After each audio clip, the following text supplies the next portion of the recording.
Welcome to Free to Speak, the New Zealand Free Speech Union podcast. If you enjoy the show, subscribe for uncensored conversations and free speech news from New Zealand and beyond. Welcome to Free to Speak. I am your host, Dane Giroux. We have been told by our government that the under 16 social media ban is on its way. Now, the Free Speech Union has opposes this. We oppose it for many different reasons.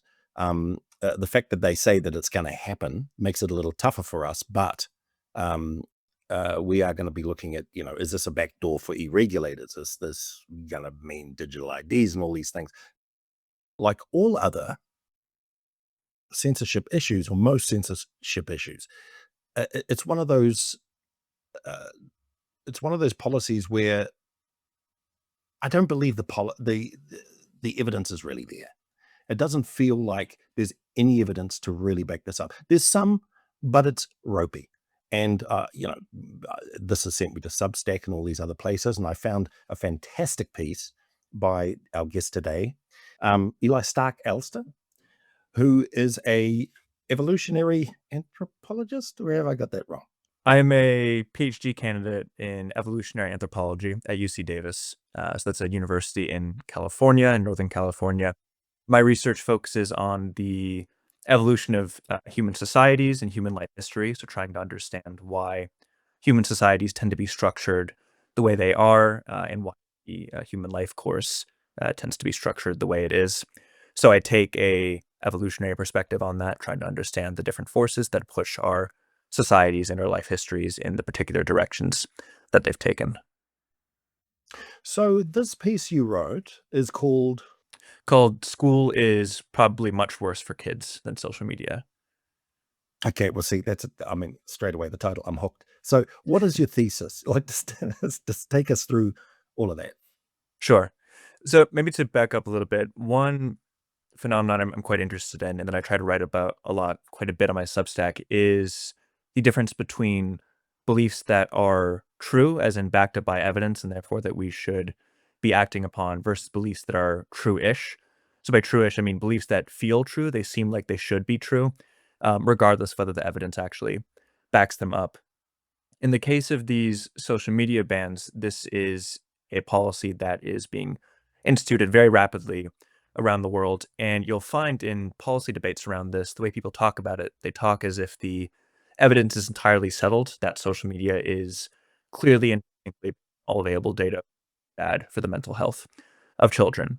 And if that is true, if the evidence does substantiate that, then there actually might be good motivation for instituting these bans, even if they are pretty censorious and coercive. If it is that bad for kids, then perhaps we should do it.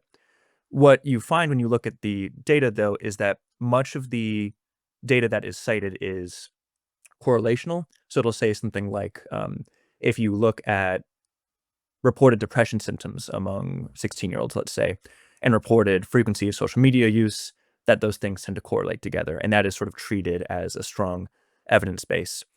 But as a scientist, as someone who's hopefully, I think, well-versed in what good data looks like, I want to know if there's any kind of causal link. If you can see that a change in one thing, the frequency of social media use or something to that effect, then leads to increased depression symptoms, suicidal ideation. Well, could I just jump in here? Like, Yeah. reading your blog took me to another doctor, I believe, or professor, Peter Gray. Peter Gray. Yeah. Peter Gray, and his stuff is really good too.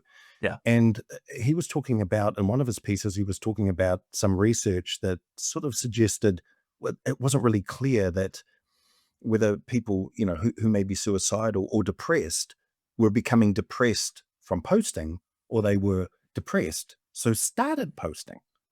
Yes. So that's very different. And if we can't establish that, we shouldn't really be making policy based on that.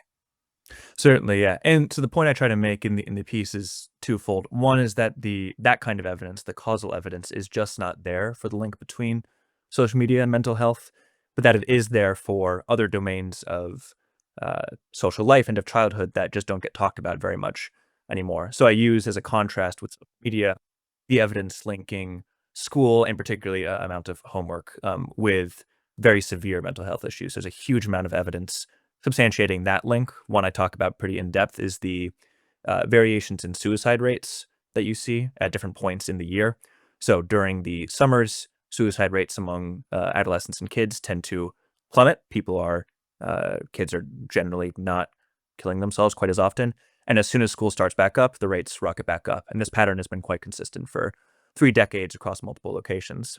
And this is the kind of evidence that you just don't see for social media. And yet these bans are talked about as if it's a given that the data backs it up, even though there are plenty of other issues that are probably much more important with stronger evidence bases that just don't get discussed in the same way. But I guess going after school would just be just too big. It's too established. It's too much. I mean, it would be such a taboo for any government to just turn around and say it's going to do something like that. To be as radical as you propose. We'll get to what you propose, because I think that's really interesting too. But so let's start with Jonathan Haidt. Now, he wouldn't be the only person who is claiming that this is an ill that needs to be addressed. He's been down here, or he's done lots of interviews all around the world promoting this. Like I say, there would be others like him, but he's become the storyteller, hasn't he? He's become the storyteller who's really been promoting this. So let's talk a bit about him and why you think he's not correct. Sure. Well, I should say there are things I disagree with him about strongly, as evidenced by this piece, but other things that I think he's quite right about. So he's best known for a book called The Anxious Generation. And in that book, he lays out the case that the advent of social media in particular, so not digital technologies in general, social media specifically, led to an unprecedented mental health crisis among young people. And so the book argues for this point. And in the end of the book, he then provides these 4 principles that he thinks need to be instituted to recover the mental health and the well-being of children. Several of those or a couple of those are about digital technologies, and I can come back to that. Some points he makes that I agree with, though, are about the degree of freedom and autonomy that kids are. So for this, I'm speaking more to the US. I don't know much about the context in New Zealand. In the United States, you see that the amount of freedom afforded to children, meaning freedom to go places by themselves, to play with their friends freely, time outside of school, this sort of thing, has just been gradually declining in the last 50 years. And there's strong evidence that this has had really bad consequences on their mental health. And so he advocates for the institution of more free play, more autonomy for kids to roam around. That's happened I here agree with too. all of that. But yeah, that's definitely happened here. I mean, we've had, I think you even had it in this. It's amazing how the stuff just travels around the world, doesn't it? Because there was a bit of a pedophile panic in the late 80s, early 90s. Yeah. And you guys had that too, didn't you? Oh, yeah. I think the administration, it became a pretty big phenomenon. Yeah. So, I mean, these things this social media ban feels like another one of those, actually. I mean, I lived through, we got to ban heavy metal. Yeah. It's had different sort of masks over the years, a sort of hysteria. Yeah. And so, and I think Haidt's overall argument is that kids should be free to do whatever they want. They should not be coerced into doing things that are not amenable to their development. And I completely agree with that in general. Where I disagree with him is he sees, I think, digital technology in general, but specifically social media, as being fundamentally opposed to the freedom and autonomy of kids. He calls phones experience blockers, for example, with the idea being that once kids are using these technologies, these platforms, their freedom is automatically reduced because they're being coerced by these big corporations. My perspective, though, is that if we're trying to reinstitute freedom and autonomy in the lives of young people, it doesn't make sense to restrict, at this point, the main way that they communicate and engage with the world. It's shutting off the main outlet through which they engage with the social and informational world around them now. So to follow the bans that he's advocated for, I actually think goes against his main thesis that we should be letting kids exert more freedom. This is a ban, a series of policies that restricts their freedom further. And so I think there's a bit of a contradiction in his argument, even putting aside the data. It's not clear to me how preventing young people from accessing the main form of communication and information acquisition, how that makes them more free. I don't quite follow the logic there. No, it feels it's a very unnuanced view of social media, which is going to have good and is going to have bad. Like, Certainly. uh, I mean, you wouldn't remember this, but we had pen pals when we were like very young. We'd write to children in Korea, and 3 months later they'd write something back. We're talking to people all around the world now. Young people are making connections all around the world. And I mean, if someone is depressed, I mean, this becomes their circle, doesn't it? That's their circle. So there's a concern that we're depriving them of friendship circles and all sorts of things like that. And he doesn't factor that in. Has he addressed that? Does he try to address that? It's not something he talks about much, and I'll say not to any fault of his own. The research that he's collating is not necessarily research that he's done himself, just as the research I'm collating is not research I've done myself. These are other people Oh, interesting. drawing conclusions from. But one problem with most of the data that's available is much of it is focused on very general metrics. So something like screen time, how much time is a kid spending on a screen? Or a little more specifically, social media frequency. How often are they going on Instagram, let's say? And at first you can say, oh, well, that's a pretty good measure. If we're able to look at how screen time affects this, then that tells us something.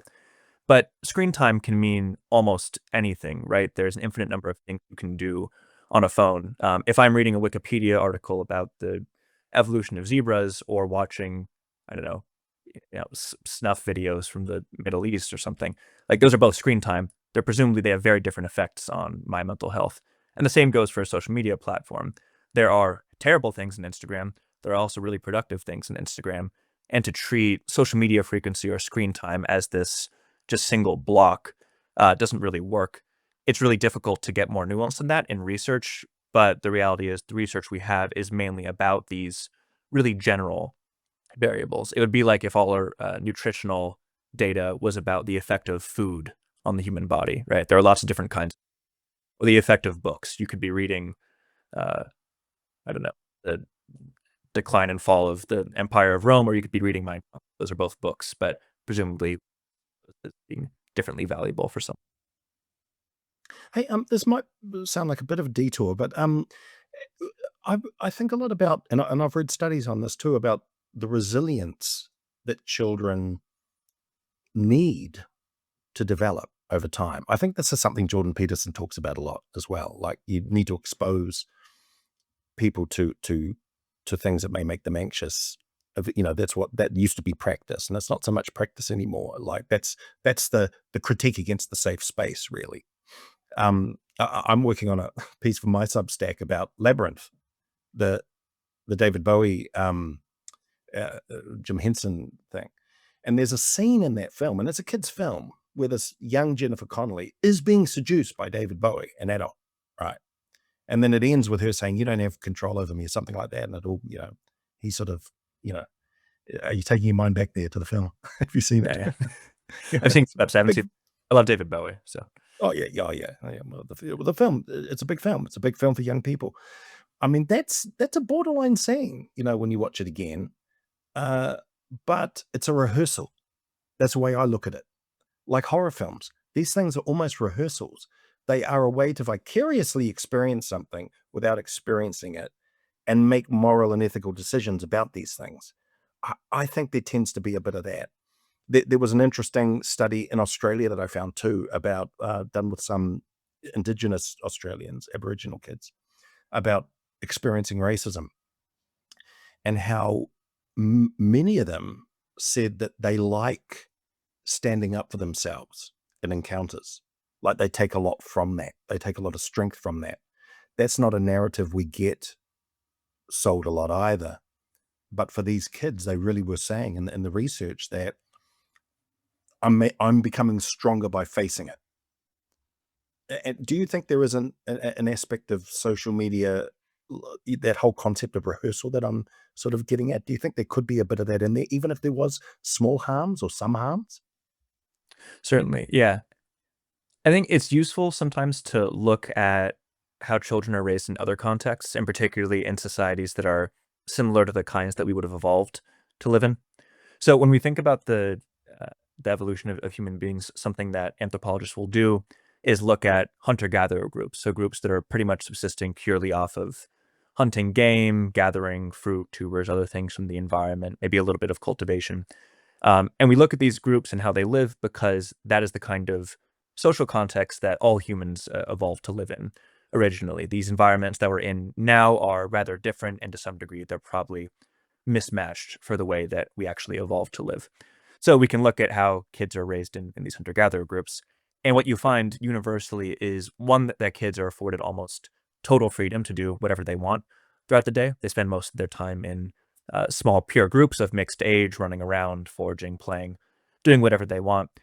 But you also find that parents have a very, very different assessment of risk than parents do in most Western countries. There's a lot of great work on a group called the Bayaka that live in the Congo Basin. That's been done by people like Guldenese Salali and Nishina Lou Levy, among others.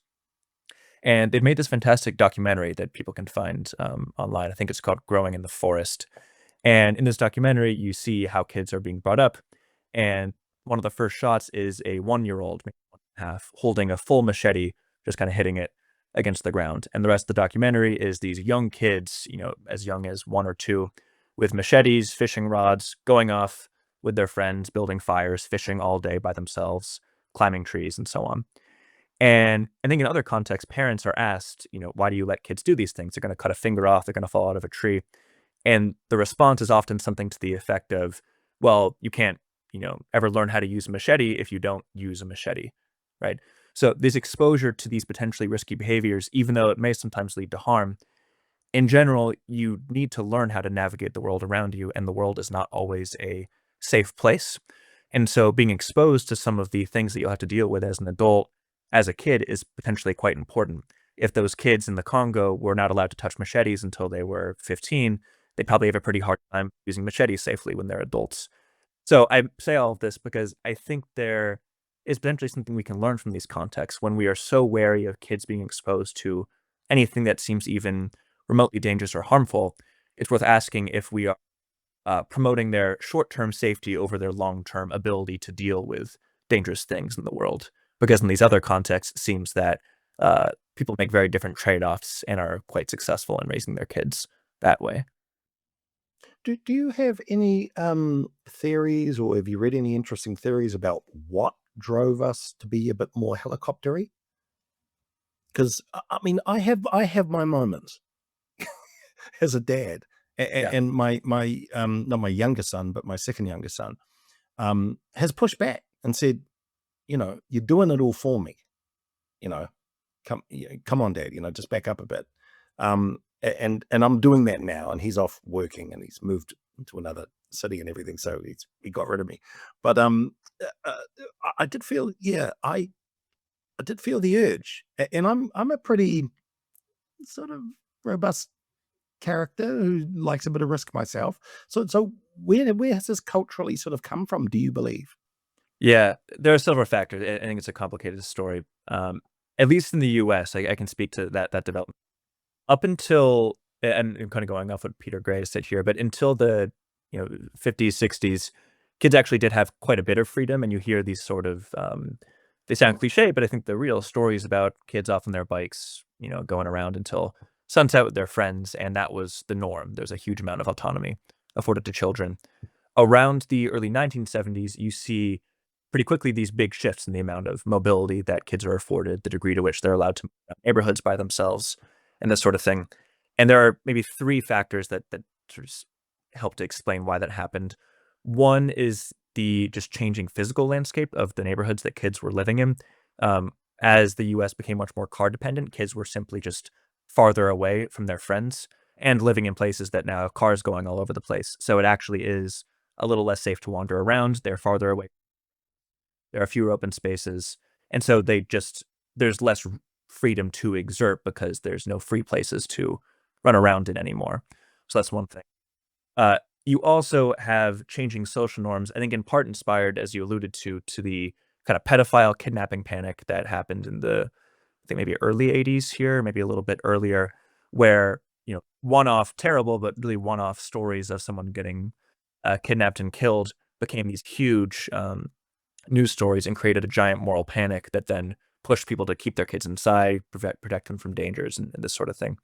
And so, because there was so much fixation on these one-off stories, because they're so sensationalized, you had entire social norms that shifted because people were worried that the same thing, understandably, was going to happen to their kid. It's a understandable concern, but has now led to a situation where people are afraid of a danger that fundamentally doesn't exist. This danger of a kid getting snatched up off the street and this sort of thing. Um, in the U.S., I think the consequence now has been that it's not so much that there are any legal restrictions that prevent kids from exerting their autonomy. There are some, but much of it is just a social construct. There's an interesting poll that's conducted by The Argument, which is a publication I'm a fan of, asking parents if they would call Child Protective Services if they saw two kids playing by themselves for 3 hours or more. And I think a third of parents said they would call Child Protective Services on those kids.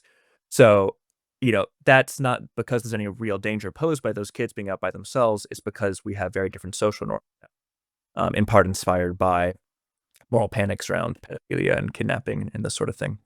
It's a complicated story. I think that the big takeaway, though, is that much of the system that's built up around our protection of children is social in form, not legal. What the social media bans do, though, I think, is begin to kind of build out a legal edifice that supports these harmful social norms that we've developed. And so pushing back against these laws now, I think, is important, in part, not just because they're bad laws, but because they set a bit of a precedent for how we might be willing to hem in and coerce the freedom of our kids in the future, not just socially, but legally. It's the Iran getting nukes of preventing kids from ever having autonomy again. You know what I mean? It's like it's Sure. entrenching something, isn't it? It really is. It's the regime of child safety will be harder to shift because laws like this don't really reverse. That's the thing. And censorship is greedy.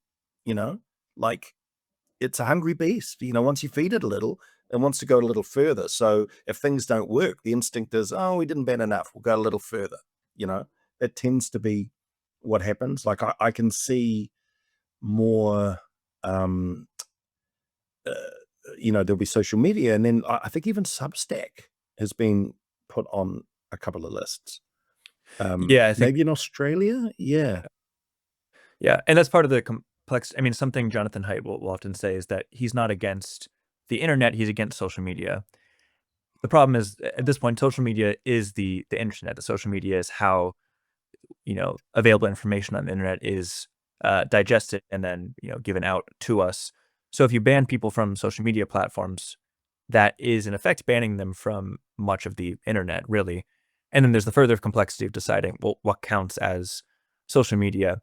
And part of the issue there is we don't have a good sense of what specifically, if anything, is harmful about social media. Again, like Substack and X, let's say, could both be categorized as social media platforms. Presumably, they have very different harms and dangers. But because we don't have a clear sense of what is actually dangerous on these platforms, they, in some cases at least, get lumped into the same umbrella.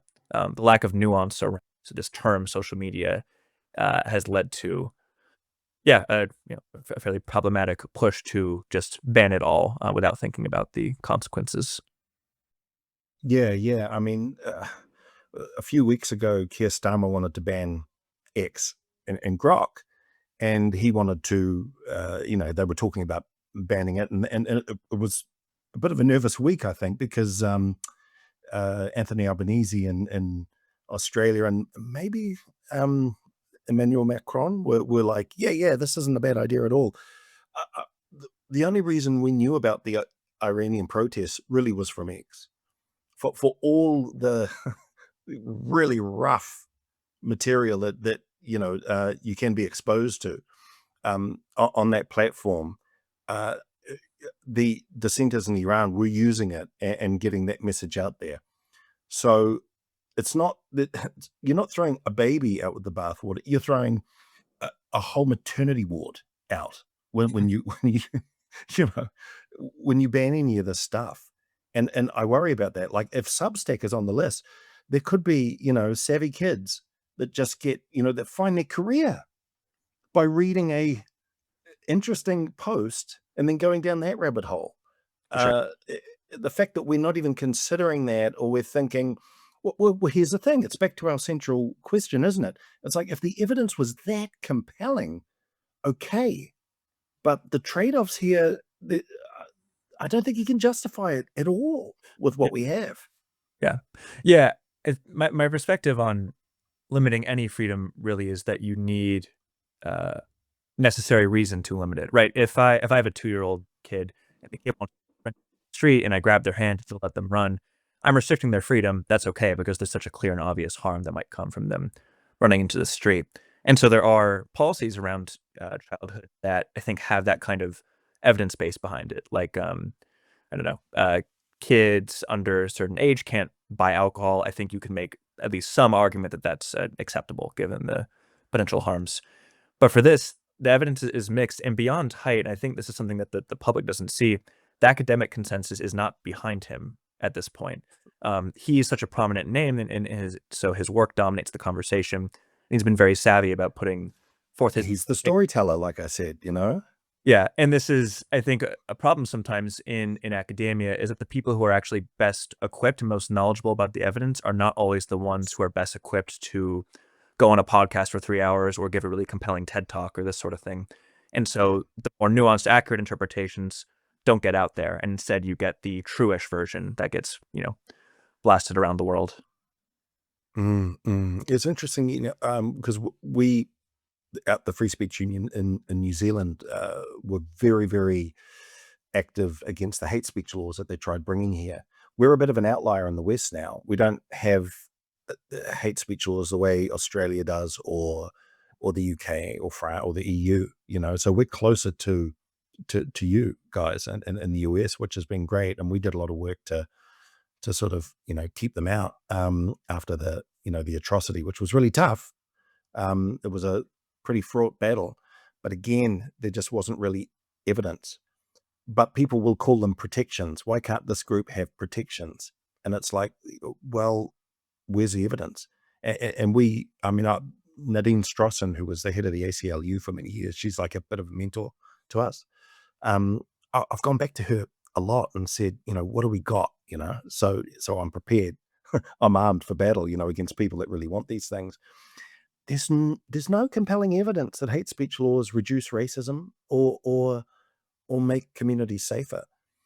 And even when you look at like the Australian X since the Bondi massacre, I would say that the censorship they've proposed has unleashed a wave of anti-Semitism, which is pretty, really put me on my heels, actually, because it seems to be quite a upper middle class sort of sect that are pushing it too, which is a real concern. So it had a negative effect. The other thing about kids too, and I've been this kid where we wanted the Donna Summer edition of Playboy, and it was in the wardrobe, and there was a drunk snoring father on the bed, and we had to get in and get it. We would do it. We would risk that. So kids are going to find ways around it, I think. Yeah, you already have interesting cases around that. I mean, in many school districts in the U.S., at least in Los Angeles, many schools now require kids to put their phones in these things called yonder pouches that magnetically seal. And all the news stories you hear about them, it's like, oh, the kids are off their phones, everything's awesome. But I have, younger cousins who are in this high school system, and they say kids are buying fake phones to put in the yonder pouches. They found ways to break open the pouches. They put something else, some little like Indiana Jones decoy into the thing. They have backup phones. They're already finding all the ways around it, which is all speaks to the lack of efficacy of these programs. But beyond that, if there's something that kids are compelled to do, I think it's worth asking, well, like, why? What do they find valuable about it? And this often gets left out of these conversations. What do kids think about social media? What do they think the role of it should be in their lives? The kind of big cultural assumption we have in the West is that kids are these, incompetent, passive little things that need to be coerced and controlled and can't make any decisions for themselves. And that's harmful for all kinds of reasons. It also has led to the situation where all of the debate around this uh, like central part of their communication and information acquisition, their opinions about it are completely ignored for the most part. Yeah. It's the idea, it may come from social constructivism. You know what I mean? The idea that kids are sponges. Well, they sort of believe that even, you know, I guess the hate speech, the proponent, the person, the advocate that would want that, probably thinks we're all sponges, really, and can be influenced by political opinions, but we're all soaking up all these bad views and everything. But I know there was a bit of a, because as a free speech union, we have to defend, and we would defend things like, contemporary sex education and stuff, which can be very controversial.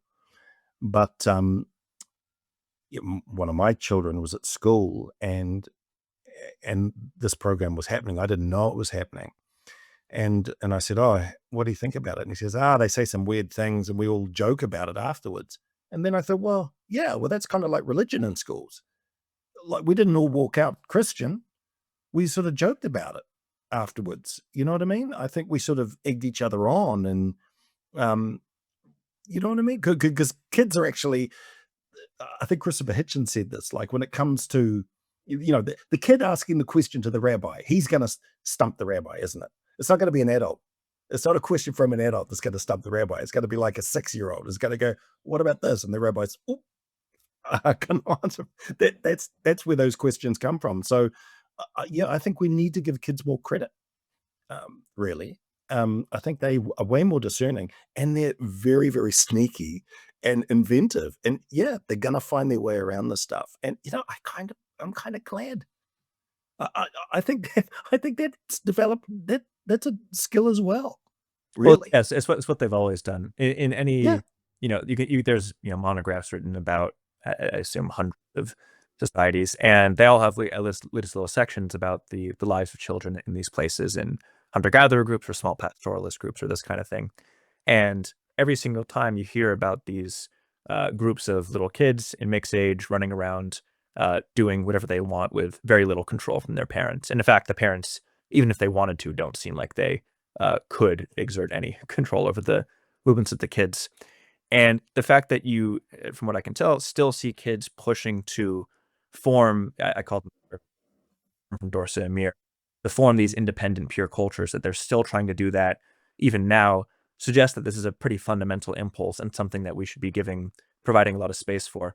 I actually think much of their interest in social media and in the internet is fueled by the fact that in physical and social space, they are not allowed very much autonomy to form these independent peer groups, to run around, to do what they want to do throughout the day. And so the digital landscape is kind of the last frontier for building those independent peer cultures, the last place that they can kind of exist without adults. And now we're taking these steps to lock that down too, and to close off this frontier that's opened up in the last couple decades for them to kind of give more room for their evolutionary impulses. That's really interesting. Yeah, it's an evolutionary impulse. They need it, and social media was providing it, and now that's going to be gone too. Yeah, I mean, that's very unfortunate when you put it that way, and it makes total sense. Yeah. Mm, About social media, I think part of you don't want to go all the way in the other direction and say social media is universally beneficial and everything about it is great. I think the reality is there are probably particular pieces of it that are harmful, but you can look at them through this framework of what is increasing or decreasing their autonomy. So things like the attention grabbing algorithms that at this point everyone knows are used by these platforms, the fact that they generate these infinite feeds of content that are meant to hold their eyes. I'm guessing that's probably negative. Again, that we don't have good research because it's hard to get nuanced data on how that particular bit harms kids opposed to other things. But and how transparent is big tech about these algorithms as well? Exactly. I guess there's a bit of that. Yeah. So it's very hard to know what the algorithms are doing. It's hard to know their specific contribution to the harms or benefits to the mental health of children. But if I'm guessing, I would say those are probably harmful. Let's say that's true. The response would not be to ban the platforms completely. It would be to demand regulation of the structure of those algorithms. And in the case of X is another interesting example. There's a huge amount of rightful controversy around the fact that Grok, their AI bot, is apparently fully willing to make non-consensual porn of anyone, including children. But it's strange that the response to that is, well, let's ban X as opposed to let's demand regulation of Grok or demand that it be trained in a different way. You would think that Well, that says to me that there's other things going on, like it's a very power gets critiqued a lot on X. I think that's why a lot of people don't like it. I mean, we've just had a bit of a minor scandal here where the clerk of Parliament has said, "Oh, we're no longer going to be updating what's happening in Parliament on X," and he used Grok as a reason why they're not addressing that. He had no place to do that. He's a bureaucrat. I mean, he shouldn't. It'll be on Facebook but apparently, like Facebook and Instagram, statistically have had more child like minor abuse sort of imagery and stuff over time. Like aware of. that, yeah. So yeah, I mean, I think there's always a double motive when it comes to like X. X is just in the cross.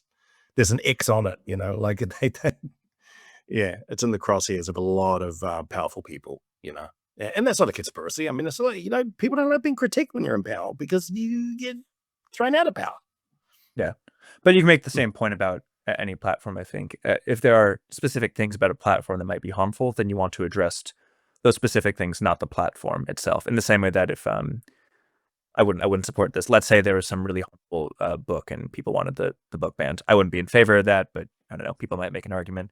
The argument would not be let's ban the printing press, right? You'd say, well, this shouldn't be in libraries or something.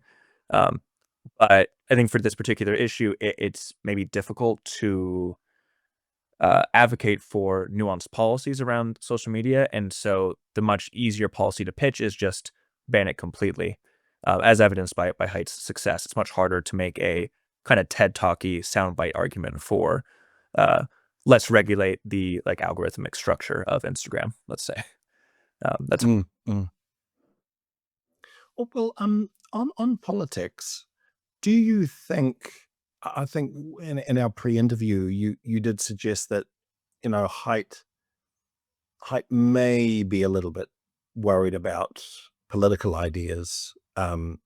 Kids being exposed to some political ideas, which probably shouldn't really be his concern. Yeah, I mean, so I'll say on that, that's not from. It's not a specific motive he cited, so it's speculative, and I do want that as a several grains of salt. But it is something that comes up when you hear him and other people in this movement do interviews. Often they will talk about kids being polarized into political camps they disagree with. So when he was on Joe Rogan, I think a couple years ago, talking about the effects of social media, and initially it focused on health effects, but then within a fairly short period of time, they're talking about how kids end up with political beliefs that they thought were really silly and just kids trying to sort of gain social clout through these platforms. So it became a conversation about, these algorithms, leading young people to believe things that they shouldn't believe. And that an incentive is not an acceptable incentive, right? You can't regulate the kind of beliefs that young people acquire. I don't think that's his central incentive by any means. I think generally he's probably pretty well-intentioned, albeit in my view wrong. But it is something that seems to come up from at least some people in this corner, that they're not just worried about the mental health, about depression and so on. They're worried because these platforms, for whatever reason, often lead kids to hold political views that they disagree with or find, not efficacious for their own platforms. Yeah, interesting. Well, so let's get to the heart of your thesis, and that is that school is way more harmful than social media. So what's interesting is that there were changes in the American school system in 2012, which is where this mental health, what would you call it, like a contagion or something, took off. And but that, yeah, and this is the year that Haidt would identify as when smartphones came out or when kids started getting them. So do you want to I just think it's talk when us through became into your thesis? and social media platforms became commonly used by young people around that time. Okay. And so what's your thesis from there? So like take us walk us through your piece and your thoughts on that. Sure. So the school part of this starts with the really, really good data showing that school in general seems quite bad for the mental health of young people. So I mentioned this a bit earlier, but you have really good data showing that suicide rates among young people tend to plummet during vacation, during holiday breaks, and then skyrocket during school. In the UK, you can even see the rates of mental health related ER visits shifting with breaks and calendar. So that's one just a piece of evidence. Regarding 2012 and this big shift that happened around then, uh, Haidt's argument is that it can only be explained by the widespread adoption of social media by young people. So it's a correlational argument. You see mental health getting worse, and you identify something else that changed rapidly around then that might explain it. So that's one possibility. A counter argument that's been made mainly by Peter Gray, and I find it potentially convincing, is that you also see major changes in the educational system, at least in the United States, around that time. So this is the institution of a program called Common Core that sought to standardize education around the U.S. to really focus on learning outcomes. And it was, I think, widely viewed as being quite difficult to teach and to implement. And one consequence of it was that, in generally, school became much more stressful. But in particular, the amount of time kids had to spend on homework just rocketed up a whole bunch. And in contrast, the amount of time that they had available to spend with their friends dropped. There's good data on this from the Pew Research Center. And so Peter Gray's argument is that what actually happened around this time is that kids were forced even more into this already fairly oppressive system, this system that already harms their mental health, and forced to dedicate even more of their free time outside of school to it, and more generally to partake in a system that was now even more intensely focused on performance-based outcomes. And so the consequence is a very rapid shift in mental health symptoms.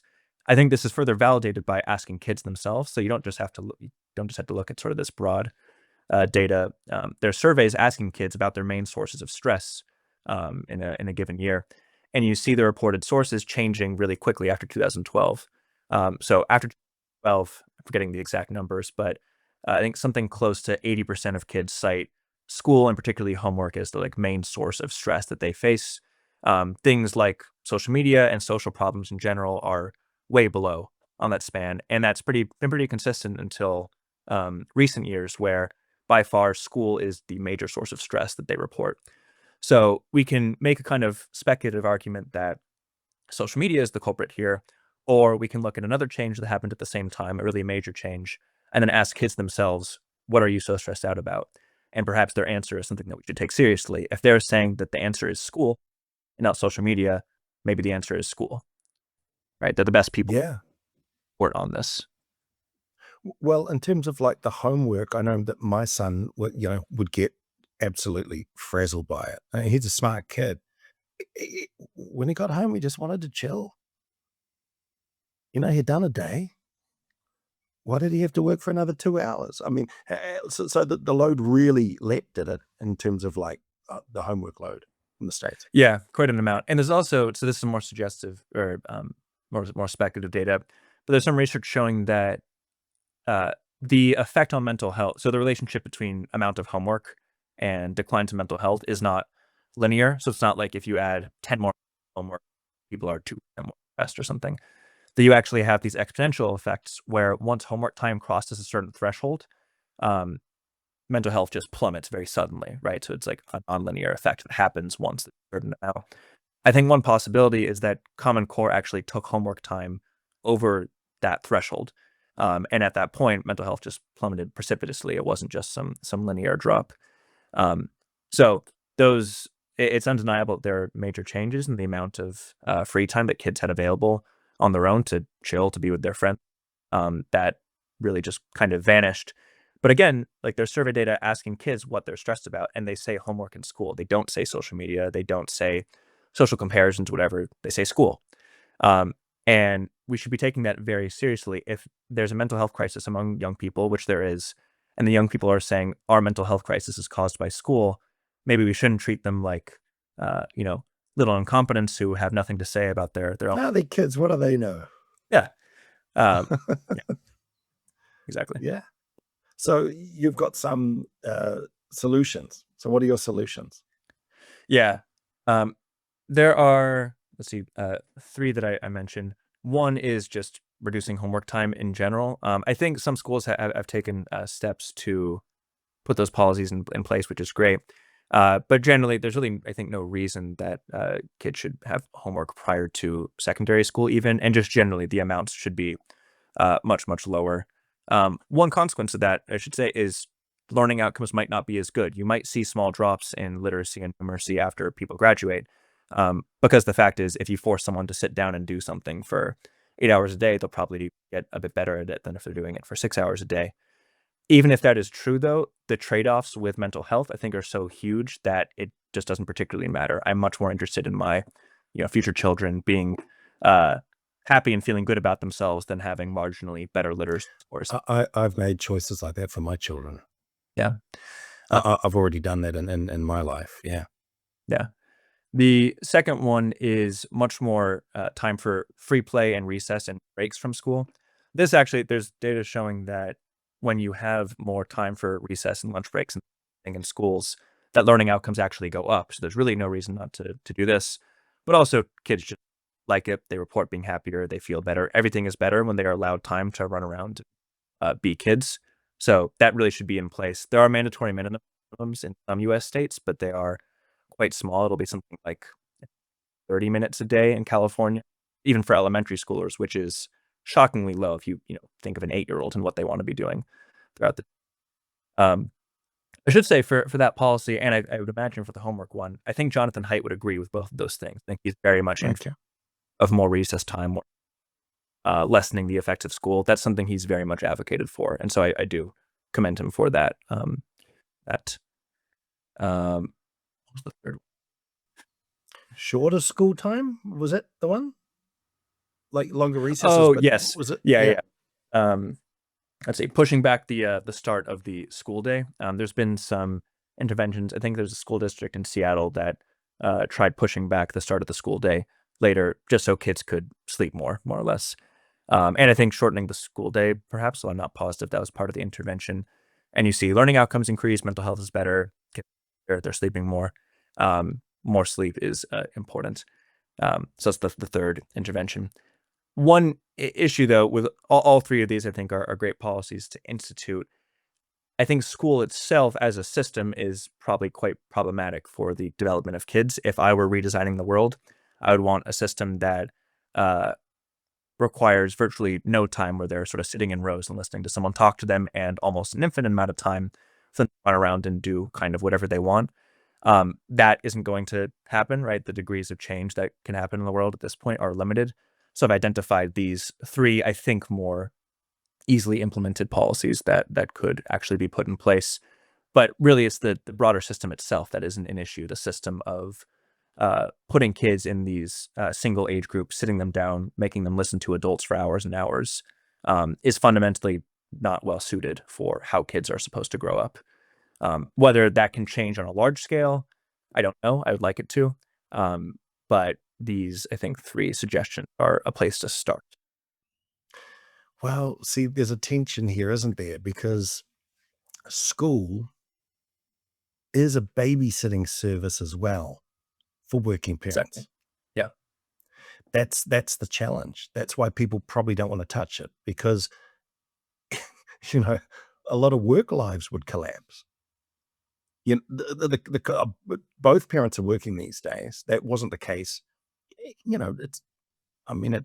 probably in the 60s it sort of ramped up, but both parents have to work to be able to afford a house today. And that's in most Western countries. Start time's got to be early, and 3:00, 3:30. Man, if you can make a 5, that'll be great.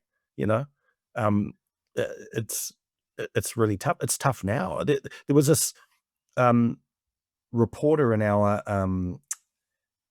main newspaper. He's a columnist, and he was talking about how great it is that the mayor at the time had really pushed public parking up in price to encourage people onto buses, because he was worried about climate change and, less cars and all this kind of stuff. But I made the point to him that, well, what about the mother that has to pick up a kid? So these are she can't do it on a bus. Oh, I got to quickly pop out. Lots of parents have arrangements where they pop out, get the kid, take it to another, parent, or do something. You wouldn't be able to do that. So these are the considerations that parents have all day because they have to work. So this is really what makes some of these ideas, which are fantastic ideas, close to impossible to implement in the economic, situation we're all in. I even had parents actually in the comments this piece responding about the start time thing, saying this would be very nice, but I have to get to work and I need to drop off my kids, right? So they can't be 9:30 because I have to get to work, which is totally, that's not their fault. What are they supposed to do? Yeah. I think it's worth saying, though, that I don't think the alternative is, let's say, homeschooling, or kids are at home being watched by their parents all day. I think we can picture systems that provide the same utility to parents, that let kids be in their little, groups off in daycare, so the parents don't have to watch them, but without the kind of oppressive constraints, without the performance-based outcomes and this sort of thing that makes school really quite hellish for a lot of kids. Kids are very happy hanging out with other kids. It's their favorite thing to do. But I think we can have a system where that is maintained without the other stuff. There have even been alternatives that have been tried. They're hard to scale, but I think they have interesting results. So Peter Gray, this developmental psychologist, who I'd recommend anyone checking out his work. He's really fantastic. Yeah, he's good. I've been reading a bit of his stuff. He could be someone for me to talk to as well, actually. Yeah. I think he's fantastic. He wrote a book called Free to Learn, where he talks a lot about these issues. In one of the later sections of the book, he writes about the system called the Sudbury schools, which is found in various places around the U.S. In these school systems, kids are given a lot of open space. The schools are, a few acres that they can kind of run around on.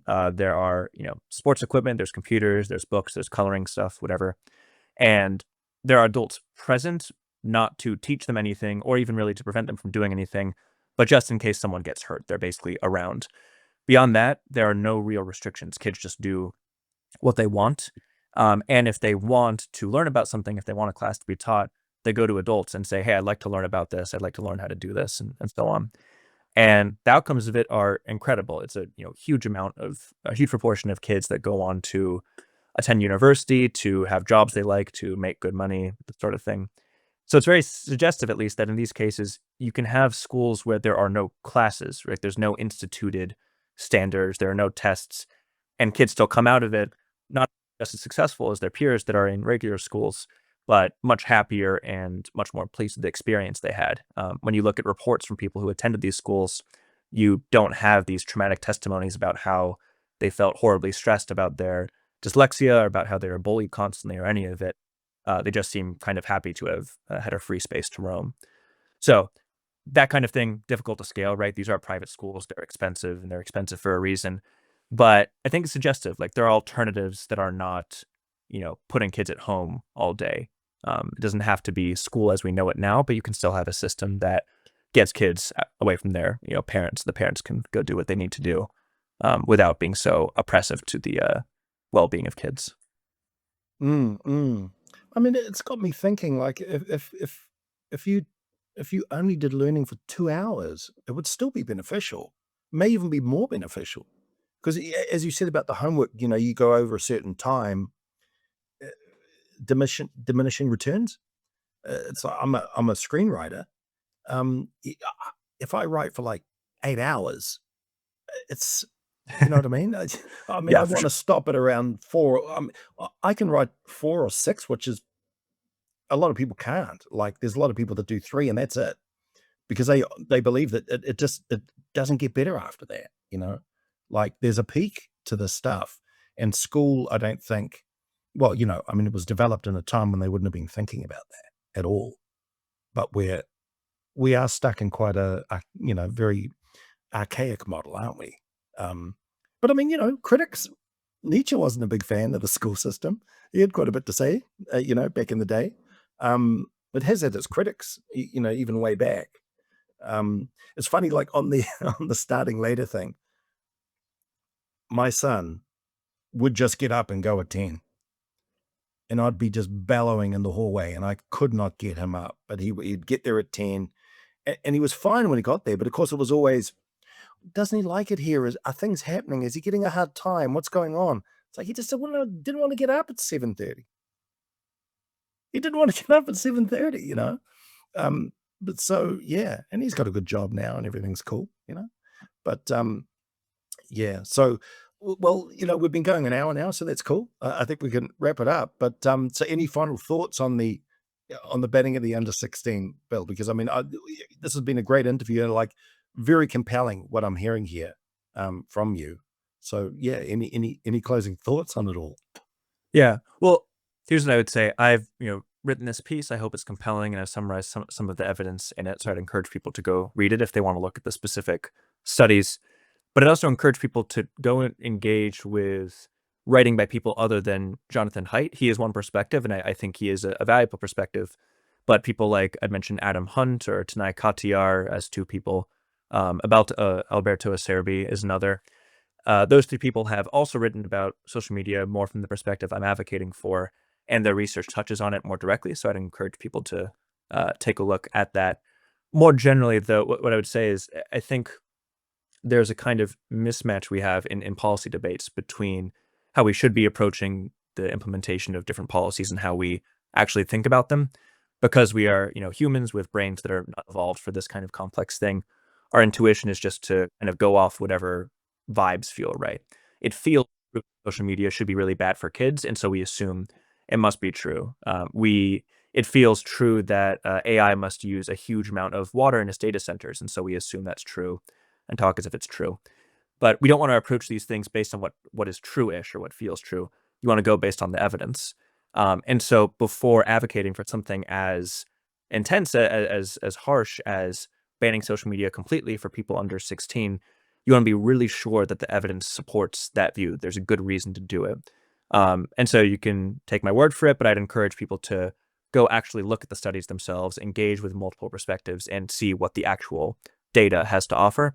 And there might be some surprises in there if you're not convinced already. Great. And your Substack is called? Unpublishable Papers is the Substack. Yeah, and it's fantastic. And there's a bit of music in there too, which is always a bonus. It's always awesome. Hey, well, Yeah. thanks, Eli. This has been fantastic. It's been great connecting with you, and hopefully we can even do it again. Voices. You're right. Like in terms of evidence and everything, I think we have a responsibility to let people know that it's very easy to get caught up in emotions around things like harm, racism, welfare of children, things like that. This is where the heart really does take over the head. But we got to be sober about it because, like I said, we there are babies that get tossed out in the bathwater here, and our kids may not get any more well, and that's a concern. If we want to take that seriously, and if we're not being driven by clear evidence and in our policy, then we're not taking it seriously, no matter what people try to tell you. So thank you very much, Eli, and for all of you who have listened to this fantastic episode, you can ask questions of us on podcast. See, I told you, I told him before we started, I make a mess of my intros and my outros. It's a tough trend. Yeah. Oh man. Anyway, podcast at fsu.nz. Podcast at fsu.nz. Do send your questions through. We'd love to. We will answer them. We answer all our correspondence, so we look forward to them.